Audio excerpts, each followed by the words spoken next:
What if you could use retirement accounts to invest in crypto? With iTrustCapital, you can. iTrustCapital allows you to invest in your favorite crypto assets 24/7 with the tax benefits of an IRA. So instead of paying taxes on your crypto gains every year, you can defer taxes till you retire using an iTrust IRA. Or with an iTrust Roth IRA, you can withdraw tax-free at retirement because you're in this for the long haul. Start investing today at iTrustCapital.com.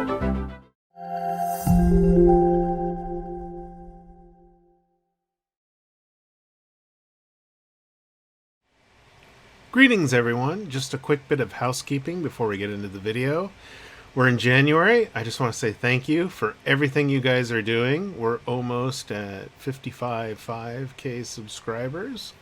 So I noticed that most of the people who watch these videos are not subscribed, so please subscribe. It does help the channel. Watch to the end. That also helps push out the content so more people can see it. Also, leave me a comment. There's been a few different things on the videos lately. Besides the curation of great content, there's been some reaction videos to what's been going on from various news segments. There's been a interview with iTrustCapital. I hope you guys watch that. Let me know how you like that, if we should be doing any other interviews. I've been really happy with them so far, and I'm sure I can get them back on. I still plan on doing more audiobooks on the channel. So leave a comment. Let me know what you'd like to see more of as we move forward this year, and we'll try to be nimble and accommodate that. There's a lot to get out there. Also, Discord's going well so far, so on the channel I'll post another link so you guys can check it out and see what you think. Also, check out the links in the description. You can click on more details. Everything in there is a great offer. It's all stuff I use myself and hope it helps you out as well. It certainly all helps out this channel. Thanks again, everybody.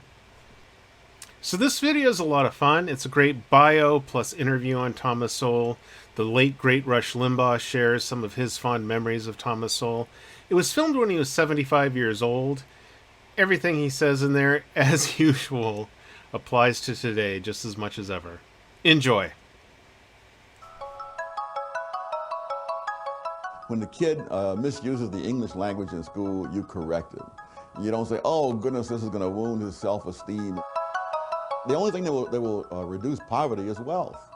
And the people who create the wealth reduce the poverty. The liberals want to help the poor while they're poor, but really the biggest benefit is to stop them from being poor. And that they have very little interest in. Thomas Sowell's books and essays on everything from the economy to race relations have been described as myth-busting and a cold bath of logic. He's fearless. He doesn't care what the reaction to it is. The truth to him is the truth. And finding the essence of it is key to him. And even though he has avoided the public spotlight for years, Sowell's work continues to be a powerful voice for conservative thought in America. I get thousands of emails a day, and every time he writes a column, I'll get 500 people. You ought to see this latest Thomas Sowell column. But I've already seen it.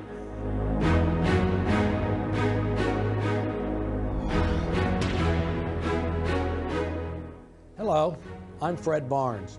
One of the reasons for Tom Sowell's continued influence is that even though he's been called one of America's most eminent intellectuals, there is nothing stuffy about him or his writing. He tells it the way he sees it, presenting his thoughts in ways everyone can understand. He rarely gives interviews, but I was able to sit down with him for a far-ranging discussion on the critical issues we face today. What follows is a rare look at this man and his unique take on how to make America a better place for everyone. Even though he's 75 years old now, his age doesn't show in his face, but rather in the wisdom of his words, words that prominent conservatives like nationally syndicated radio commentator Rush Limbaugh have read for more than 2 decades. Thomas Sowell's one of my earliest teachers, even though I never attended a class. Limbaugh credits Sowell's unflinching take on the world with helping to shape his own thinking, especially early in his career. I've been conservative all my life, and for much of my life I knew I was conservative, but when it came time to tell people why, I sort of reached a stumbling block. And I started reading all kinds of conservative writers, and Sowell was at the top of the list. I mean, there is such a thing as brain inspiration, and he's one of mine. Sowell's inspiration for a life of academic achievement came from an unlikely place. I grew up in what would today be called poverty. I didn't know it was poverty at the time. I didn't know I was poor until I got to college. Born in North Carolina, young Tommy, as he was called back then, was raised in Depression-era Harlem by an aunt and her boyfriend he thought were his mom and dad. Even though he never knew his real parents, he remembers his unique upbringing with great fondness. I was raised in a family where I received an awful lot of attention. There were 4 adults and 1 child. And I remember once asking my older sibling, at what age did I walk? And she said, Tommy, nobody knows when you could walk. Somebody was always carrying you, you know? And I think back to that, and how different that is from the kids being raised today. They have more material things, but more material things will not do it. I mean, if we'd had twice the money and I'd gotten half the attention, I would have been worse off. The attention and the concern is what counts for infinitely more. It's one of the reasons government programs don't work. They can't create good parents. What created this drive to achieve so much academically? Oh, I guess what was the alternative? I couldn't become an idle playboy someplace on inherited wealth. So I had to do something. But I guess, too, I really became interested in ideas early on, and that drove me on. His background, if you just read a little sketch of it, you would think that he'd be angry. You think he could be very angry at this country, but he's not. He has just the exact opposite. He's profoundly patriotic, loves the country, and considers this to be the greatest chance for human progress and opportunity in the whole world. A stint in the Marine Corps gave him an opportunity to pursue his love of photography and later the chance to attend college under the GI Bill. But his interests were far from typical. You were, in your early years, you were a Marxist. Yes. What happened? How'd you get away from that? I took a job in the government. I went to the University of Chicago as a Marxist. After a year of studying under Milton Friedman, I was still a Marxist. But one summer of working in the government was enough to start returning around. Really, what happened to you there? Well, nothing happened to me, but that I realized that the government was nowhere close to being capable of doing what people on the left wanted the government to do. And that, in fact, we'd be lucky if they didn't make things worse. For example, I was in the Labor Department, and they administered the minimum wage law. To me, the question was, did minimum wage laws make poor people better off or worse off? Mm-hmm. That was not the question for them. The minimum wage law provided 1/3 of their total budget. And they weren't going to look at this other way. And as I tried to get into the question of does this cause unemployment and stuff like that, there was no enthusiasm whatsoever for that whole line of reasoning. Sowell's early brush with bureaucracy earned him a reputation as an independent thinker, and his name began showing up on short lists for cabinet-level jobs in the Reagan White House. You've been offered 3 very high-level jobs in the federal government. Not this one in the Labor Department, which is a little lower level, but see, Secretary of Education, Secretary of Labor, and you actually accepted for a period of time a nomination to be on the Federal Trade Commission, yes. but you withdrew it. What happened? I've drawn the conclusion that you don't want to work in Washington anymore. I don't. I never really did. My conscience troubled me about the Secretary of Education offer, because I knew the education was in such terrible shape that really, if I had a chance to do something about it, I ought to do it. But then I thought realistically, I really don't have the political skills to be able to accomplish anything in Washington that would be worth the heartburn that I would go through, quite aside from the heartburn that I would cause other people. But it was a tempting offer. After graduating magna cum laude from Harvard University and teaching at some of the nation's other premier learning institutions, including Cornell, Amherst, Brandeis, and UCLA, education reform has remained high on his list for improving our country. You've described the American education system, I think from top to bottom, including colleges, as being in terrible shape. They are. And why is that? Other than the standards being relaxed, that's not true at all colleges, for instance, I don't think. Oh, you can graduate probably from any college in the Ivy League, or Stanford for that matter. I haven't checked the requirements, but I suspect you can graduate without having taken a single course in math, in economics, in history, or in any hard science. I think Brooke Shields created a sensation with things that she hadn't studied when she got her degree from Princeton. That wasn't special treatment for Brooke Shields. Really? Anybody can graduate from Princeton as an ignoramus. Now, if they really want to learn something, they can also learn an awful lot at Princeton. But it's entirely up to them. Well, what about elementary and secondary education? They're disastrous as well. One of the biggest problems is one that doesn't get talked about, but which is really at the heart of it all. The people who go into teaching are really the lowest level of college students. If you look at the test scores of people who major in education compared to people who major in history, science, anything else virtually, they're at or near the bottom and have been for something like half a century. What would you do if you were, if you had taken the post of Education Secretary and President Reagan came to you and said, Tom, whatever you want, I'm going to be for? I would say, well, all right, you've broken the airline air controllers union, break the NEA, and make teaching non-union. That would probably do more than any other single step that you could do. Well, what would be step number 2? Step number 2 would be to hire people. Then step number 2 would be to abolish all education schools. I have argued that if we were to spend $1 million getting every professor of education to retire, and not hire any more, it would be the most productive money we have ever spent trying to improve educational standards. What's the matter with education professors? Oh, you obviously don't know any, it would be obvious. I don't. Yeah. Oh, the stuff is unbelievably childish. I get emails from time to time from people who are in education schools saying, I can't believe the drivel they're teaching us here. And should I complain to the dean? And so I said, no, don't complain to the dean. What you're getting is the norm in schools of education. It's one of the reasons the schools are so bad. But see, the people in schools of education pay no price for miseducating students. Up next, a sobering perspective on current events. The effect of disaster relief is that people locate in dangerous places that they wouldn't locate in if they had to pay for it themselves. And a wake-up call for crisis mongers everywhere.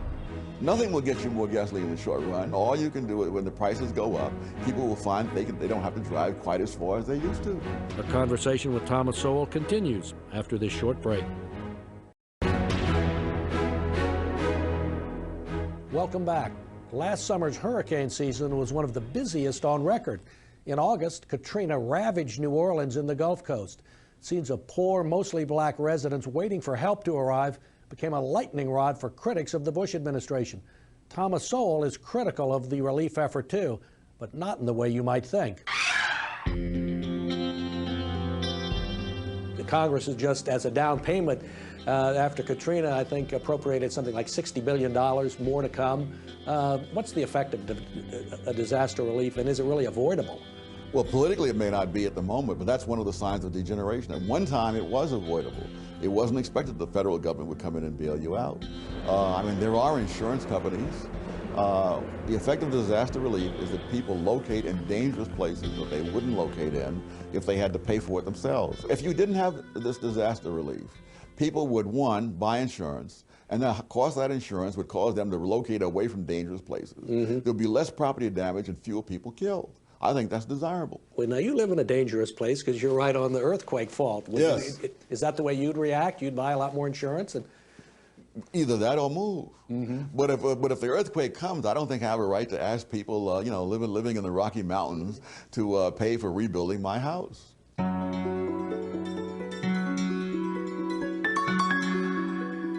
But shouldn't the people who got stuck in New Orleans, shouldn't they be angry about not being evacuated?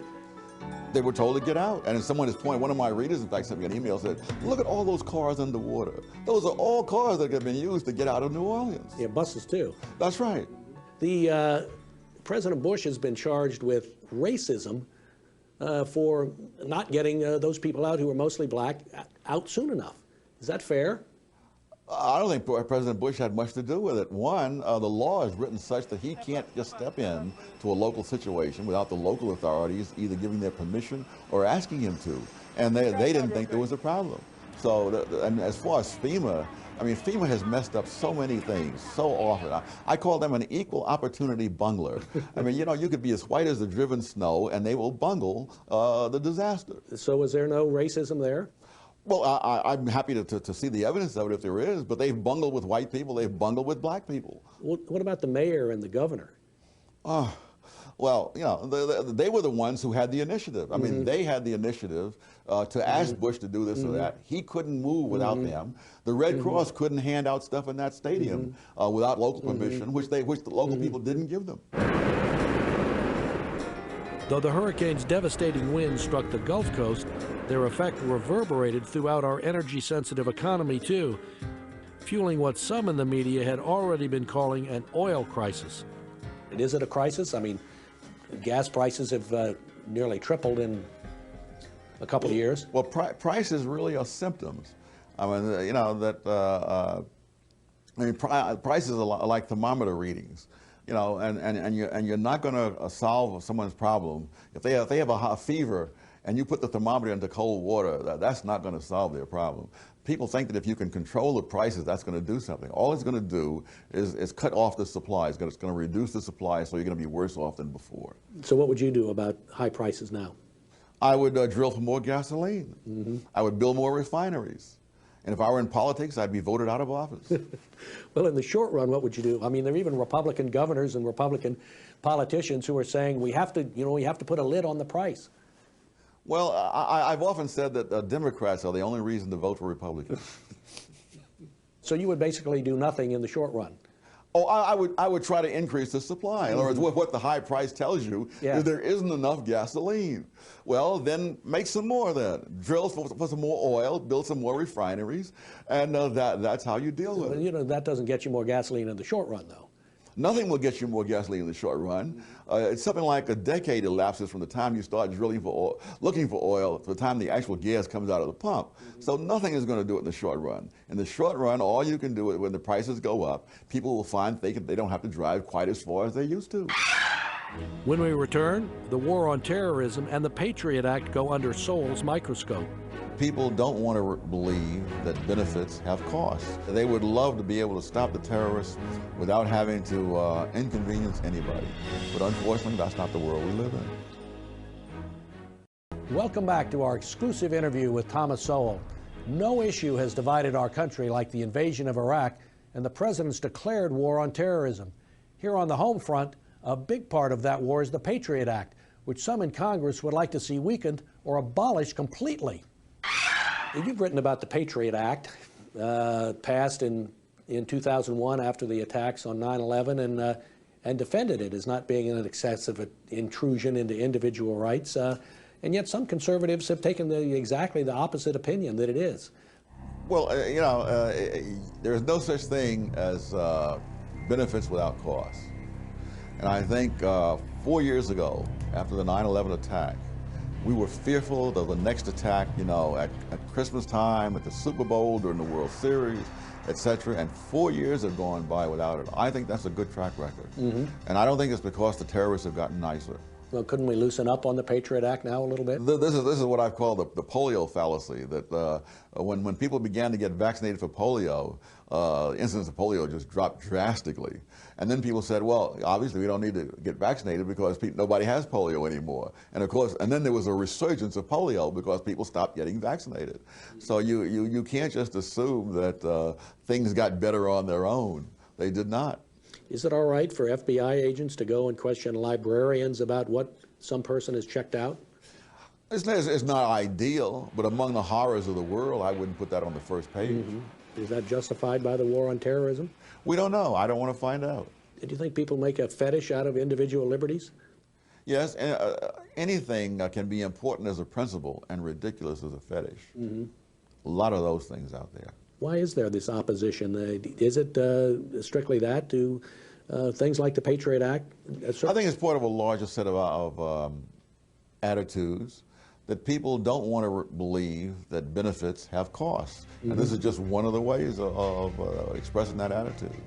They would love to be able to stop the terrorists without having to inconvenience anybody, not have to stop anybody at the airports and so forth and so on.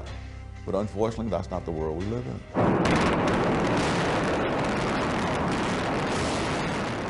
That world was sharply divided by President Bush's decision to send coalition forces into Iraq. At first, the war went well, but restoring the peace has proved elusive, prompting many to equate Iraq with our failed policy in Vietnam. You opposed the war in Vietnam, I believe, not Yes. on left-wing grounds, but on what grounds? On grounds that they weren't going to do what it took to win, and yet their men were going to be killed day in and day out for no apparent reason. Well, what about Iraq now? Well, there is an apparent reason, one of them being the terrorists. I mean, every terrorist they kill in Iraq is one that will never get over here. You've noted something that I really hadn't noticed anywhere else, and that is the lack of media-proclaimed heroes Yes. in Iraq. What does that mean? Oh my God! It's What's behind that?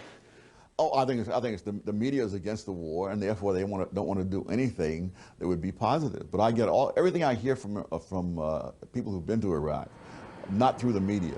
It's wholly different from what I get in the media. And you can't fight a war without heroism on the part of the troops. They're constantly depicting the soldiers over there as victims. And so if there's some National Guardsman who has some financial problem because he had to go off and leave his job, that's front page news in the New York Times. But that this man gave up his life, that's not front page news.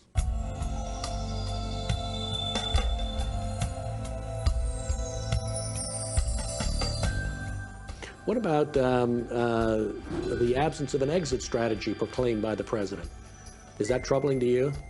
I try to think back to any war that had an exit strategy. I remember FDR in World War II saying, we don't know when this war will end. We don't know how things are going to be afterwards, but we can't just give up on it. Tom Sowell certainly hasn't given up. At his age, he could be sitting back enjoying retirement. Instead, he's a senior fellow at the Hoover Institution at Stanford University. He continues to write a book a year, and his columns are syndicated to some 150 newspapers nationwide. Please join us tomorrow for part 2 of our exclusive interview.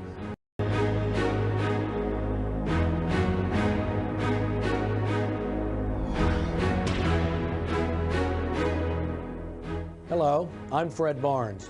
For more than 2 decades, Thomas Sowell's books and newspaper columns have served as guideposts for conservative thinkers across America. Though he's a prolific writer, he rarely does interviews, but I was able to sit down with him for an exclusive one-on-one covering everything from race relations to hurricane relief. Tonight, part 2 of that interview. Where to begin? Why, politics, of course. The Hoover Institution is a conservative island tucked away in the liberal sea that is Stanford University. It's here that Thomas Sowell has been a senior fellow for the last quarter century. Just because he's an avowed conservative doesn't mean he always votes like one. You're a conservative, and most conservatives are Republicans in the political system, but you're not. Why not? I'm an independent. I mean, I know nothing that I've seen about either political party makes me very confident. And I see the last time I was a member of any party, I was a Democrat, and that was 1972. And the candidates that year were so bad, I didn't vote for anybody. Yeah, he's his own man. There's no question. And he is tied to no one politically. He's obligated to no one. Radio host Rush Limbaugh has been a Sowell fan for more than 2 decades and maintains that his disregard for public opinion is what keeps his writing fresh and vital. He has a fierce independence, but it's born of his just sheer, pure honesty, and he really has no concern for what people are going to think about what he writes, and why should he? One of Sowell's favorite targets, the liberal left. You've written a trilogy of books about people you call the anointed, which are basically liberals in American society. What do you mean by calling them anointed or self-anointed? That's right. There are people who seriously believe that they are wiser and nobler than others, and that the way to improve society is to have the government force people to follow what the anointed want, rather than let people do what they themselves want to do. And there are all kinds of fiascos that follow in the wake of this kind of notion. Like what? Think about the New Orleans situation and the young hoodlums on the street. What could be more stupid than having a system in which young men don't have to have work because the government is taking care of them or their mother or their sweethearts, and who therefore have nothing but time on their hands to get into mischief? I mean, that is a formula for trouble in any part of the world with any part of the human race, and yet that's one of the things they promoted. Conservatives are routinely blamed for not caring about people. And yet you say just the opposite is true, that it's liberals who care about their vision of how the world should be, but not about real-life human beings. Absolutely. I think the busing thing was a classic example. You would be hard-pressed to show how black people, white people, or any other people were benefited by this.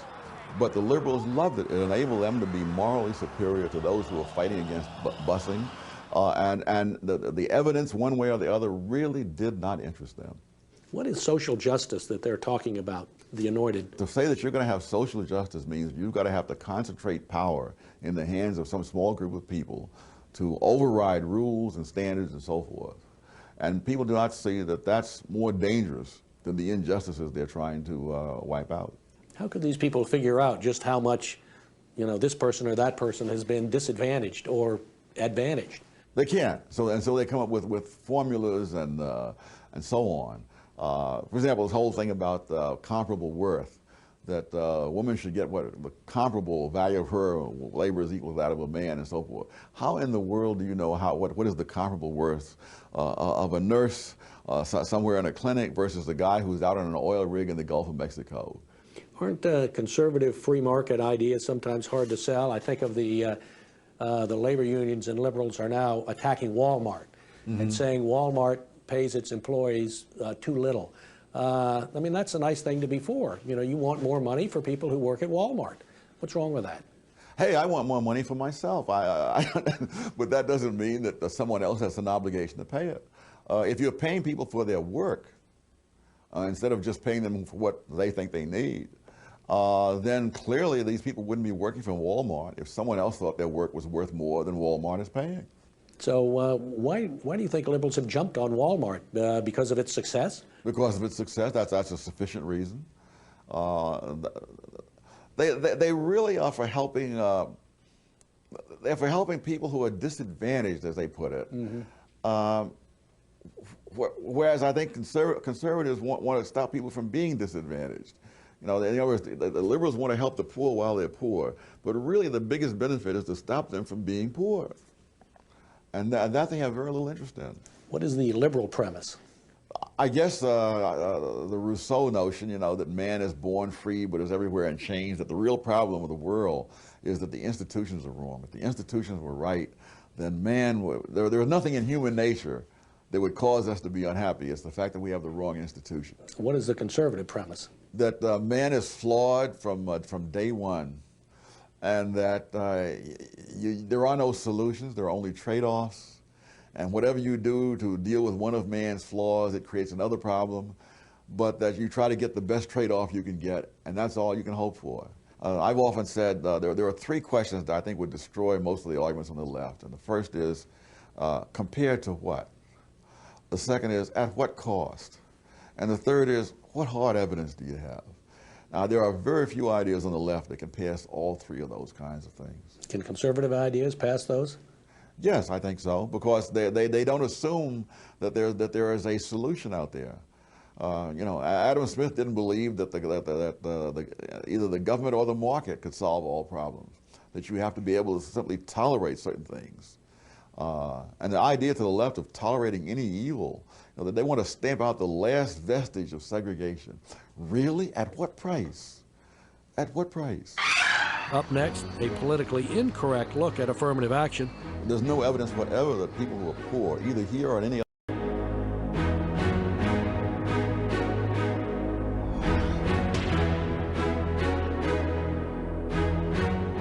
Welcome back. I'm Fred Barnes. Continuing our candid conversation with Thomas Sowell takes us to the subject of a great deal of his best-known work, race and ethnicity. Though he's thought of as a scholar and an intellectual, it's important to note that as an African American born into poverty in the rural South, most of his observations come not from books, but personal experience. You know, your latest book is called Black Rednecks and White Liberals, and it has a theory that I'd never heard before, and I don't think anybody else had, and that is that blacks who live in the ghetto culture now, the underclass, actually have acquired, when they were in the South, a redneck culture from whites who had originally come from England and Scotland. Absolutely. Yeah, from certain parts of the British Isles. How'd you figure this out? Oh, heavens, I mean, just from reading history. I mean, I guess I first started thinking of this when I read Cotton Kingdom years ago by Frederick Law Olmsted, and his descriptions of an old-fashioned Southern revival meeting, white Southerners. I thought, my God, I've seen these kinds of church services in the South and in Harlem, and in many other things over the years, and finally it all sort of gelled. Well, how has your theory been received by, say, black intellectuals? Oh heavens! They keep quiet about this as they do about most of the things I say, because they'll ride it out, and it'll be a a 2-week wonder, and then they'll go back to saying what they've always said, just as if I had said nothing. Is this a black underclass redneck culture worth preserving, as some people want to? No, it didn't work for whites. It hasn't worked for blacks, and there's very little hope that it's ever going to work for anybody. Well, how do you get rid of it? Well, first of all, you stop making it sacred. When the kid misuses the English language in school, you correct him. You don't say, oh goodness, this is going to wound his self-esteem and so forth. Wound his self-esteem. Better his self-esteem should be wounded than he should go through 50 years of life permanently behind and with no hope of getting anywhere. Has anybody challenged you on this? The scholarship there had actually disputed this, that blacks acquired this from whites? Usually they don't dispute. In fact, it's amazing for people someone who writes as much controversial stuff as I do. I get remarkably little criticism. I get denunciations, I get name calling, and the ones who are really smart simply say nothing and pretend that I haven't said anything, and they go on. I am American. Why have so many so-called civil rights and black leaders rejected? I mean, you know how much they dislike you. Why? Well, why does the mafia dislike policemen? I mean, they're making their racket harder. You know that if people believe what I say, then of course they're not going to believe what these people say. These people have a huge investment in this. I mean, money and all the rest of it, power, the rest of it. I think you've written that for the civil rights movement, emphasizing civil rights is the thing that will help blacks and other poor people the most. Is a distraction. It won't. That's right. If you look at the data, you find that blacks were rising faster prior to the civil rights movement than since the civil rights movement. For all kinds of reasons. Blacks were getting more education, they're getting a better quality of education in a different part of the country and so forth. Well, you got in just in time. Yeah, I'm lucky as can be in that respect. What has affirmative action achieved here and anywhere? What it's achieved generally has been to give benefits to a group of people who are already more fortunate.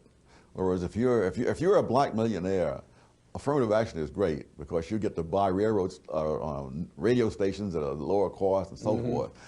This is not many people in the middle of the ghetto are going to be looking to go to Harvard Law School or to buy a radio station.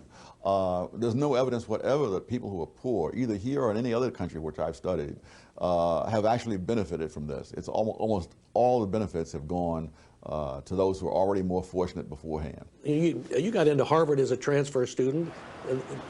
Have you ever been a beneficiary of affirmative action, do you think? You know, one of the many pieces of good fortune is that I was born before, I'm so old, I was born before all these programs came in.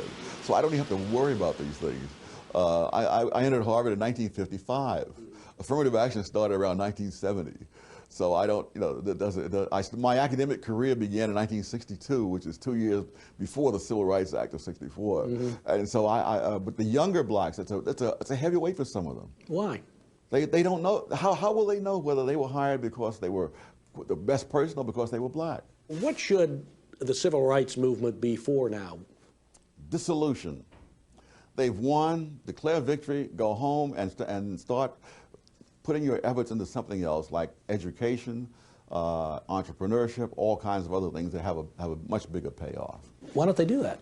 Because they're specialized. I mean, you know, how come wrestlers don't go in for violin playing? Well, they don't have those skills. I mean, there's nothing else Jesse Jackson can do? Well, do you think Jesse Jackson's going to become a violinist? I don't. Al Sharpton? Not bloody likely. Still to come? The only thing that will reduce poverty is wealth, and the people who create the wealth.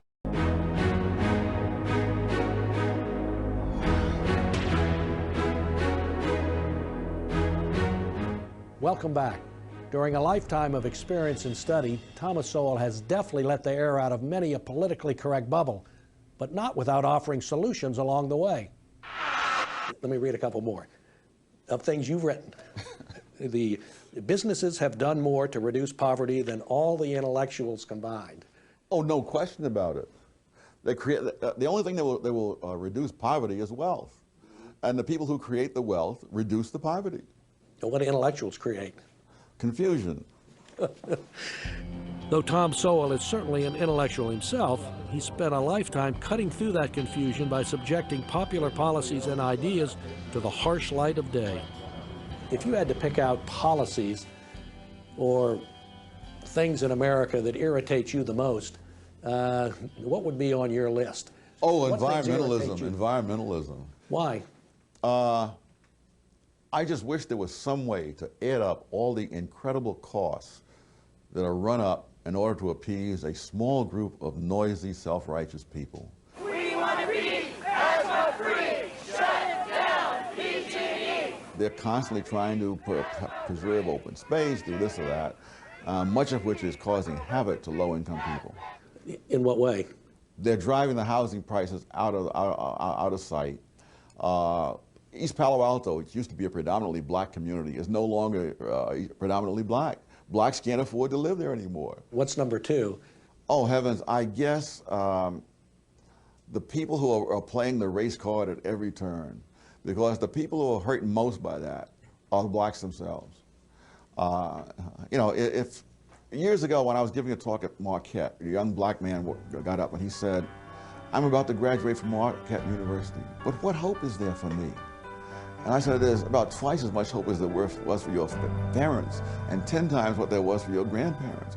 But he has been convinced that he can't make it. Married, with a grown son of his own who didn't talk until he was nearly 4 years old, Thomas Sowell knows the importance of not giving up. We knew there was going to be barriers. We would just keep going over them, through them, around them, or whatever. But now you've raised a whole generation of people who think it's absolutely hopeless. Who's telling them that? Oh, Jesse Jackson, Al Sharpton, you can run through the whole list of them. Mm-hmm. But it can't all be just blacks. No, there are all sorts of whites who are saying the same thing, you know, that every statistical disparity is proof that there are these huge barriers out there. Well, okay, so we have environmentalists number one and race card players too. Oh, the education establishment, because if you don't get a decent education nowadays, you may as well pack it in. You're lost. People think that they're doing black kids a favor when they pass them along without holding them to the same standards. That kid is going to pay the rest of his life for your apparent generosity. I mean, 40 years from now, he won't be able to get a job that he otherwise would have been qualified for if you had insisted that he learn what he's supposed to learn. Well, let me turn this idea on its head and say, if there were Tom Sowell's America, what would it look like? Well, first of all, an awful lot of liberals would be getting on the boat, getting out of here. You would have the 14th Amendment applied as it's written, namely that everybody is to be treated alike. You would not have huge numbers of government programs to insulate people from the consequences of their own decisions. I mean, nobody forces anybody to live in Florida in the path of known hurricanes, and you count on it like clockwork year after year. You're going to locate down there and expect the taxpayers to rebuild when the hurricane comes through and destroys your house. That kind of stuff would have to go. Are you pessimistic about America? Yes, I'm pessimistic about the future. Sometimes I tell younger people, I'm glad I'm as old as I am because I'm not going to see how this is all going to end. What are you pessimistic about in particular? I'm pessimistic about the decline of values because that's what's inside people. And if that's not there, the rest of it is not going to matter. Which values in particular? Honesty is one that you don't see a lot of. The whole attitude that you're entitled. I mean, it's amazing. I mean, what does an entitlement and a right mean? It means that other people are bound to provide you with what you don't provide for yourself. I mean, why are other people bound to do something for you that you're not going to do for yourself? Throughout a lifetime of academic and literary achievement, Thomas Sowell has consistently provided for himself, even if that meant rejecting the easier path provided by government programs and policy. He is just a huge believer in the ability of individuals to do far better for themselves than laying around waiting for bureaucracy to help them. Today in his mid-70s, that belief is as strong as ever. You can find it in every book and column that he writes. It's a belief born of personal experience in a time in American history that will never come again. There really won't be another one like him, and that's a shame. Wish there could be more Thomas Sowells. I read my first Tom Sowell book 20 years ago. It was scintillating. I was floored by his fearless conclusions, based always on evidence, never on political prejudice. By any reckoning, Sowell is America's greatest public intellectual. He is a man I wanted to meet, a man I wanted all America to meet and question and listen to. Now I have, and so have you. For Fox News, I'm Fred Barnes. Good night.